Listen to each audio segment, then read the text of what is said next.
এই রান্নাটা আমি আমার মায়ের কাছ থেকেই শিখেছি। আমার বাসায় যখন এই রান্নাটা করা হয় সবাই খুব চেটেপুটে খায়। ডাঁটা দিয়ে মাংসের রান্না আমার বাসার সবাই খুব পছন্দ করে।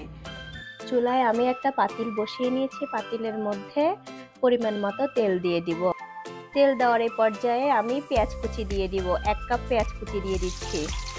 পেঁয়াজ ভাজা হয়ে যাওয়ার পর এবার আমি আদা বাটা রসুন বাটা দিয়ে দিয়েছি। পেঁয়াজ দেওয়ার পর সব ধরনের গরম মশলা দিয়ে পেঁয়াজটা নেড়ে চেড়ে নিচ্ছি।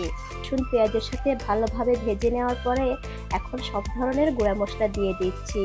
হলুদ গুঁড়া, মরিচের গুঁড়া, ধনিয়ার গুঁড়া, জিরার গুঁড়া। মশলাটাকে ভালোভাবে কষিয়ে নিব উপরে তেল ওঠা পর্যন্ত। যাই আমি টমেটো দিয়ে দিচ্ছি। টমেটো সবসময় তরকারি যে কোনো রান্নার অনেক স্বাদ বাড়িয়ে দেয়। স্বাদ মতো লবণ দিয়ে দিব। এখন পর্যায়ে আমি আবার ভালোভাবে নেড়ে নিচ্ছি। মশলাটা ভালোভাবে কষিয়ে আসছে। আমি আগেই মাংসগুলো পরিষ্কার করে রেখেছি। এখন মাংসগুলো দিয়ে দিব। আমি মাংস দিয়ে দিলাম।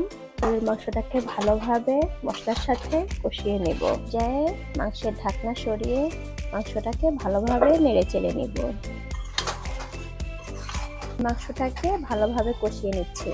মাংস যত বেশি কষাবেন তত মাংস বেশি মজা হবে। মাংস কষানোর এ পর্যায়ে পানি দিয়ে দিচ্ছি। পানি দেওয়ার পর মাংসটাকে আবার ভালোভাবে নেড়ে চেড়ে নিচ্ছি। আমি সবসময় মাংসটা অনেক সময় ধরে কষাই। আমি ঢাকনা দিয়ে দিব মাংস ভালোভাবে সিদ্ধ হওয়ার জন্য। মাংসের সাথে ডাঁটা সবসময় মোটা নিতে হয়, না হলে গরুর মাংসের সেই টেস্টটা আসবে না। এজন্য আমি 2 টুকরো ডাঁটা নিয়ে নিয়েছি। এগুলাকে আমি কেটে পরিষ্কার করে নেব। আমার ডাঁটাটা কাটা হয়ে গিয়েছে। আমি এতটুকু সাইজে রেখেছি কারণ তাড়াতাড়ি সিদ্ধ হওয়ার জন্য।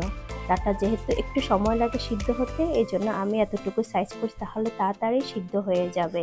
এবার আমি ডাঁটাটাকে পরিষ্কার করে পানি ঝরিয়ে নেব। মাংস কষানো হতে হতে পাশের চুলায় ডাঁটাকে তেলের মধ্যে লবণ হলুদ দিয়ে হালকা করে ভেজে নিচ্ছি।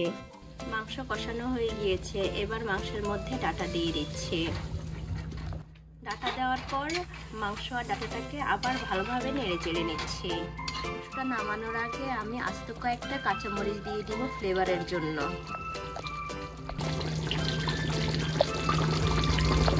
আমার গরুর মাংসের সাথে ডাঁটা রান্না হয়ে গিয়েছে। এখন আমি চুলা থেকে নামিয়ে নেব।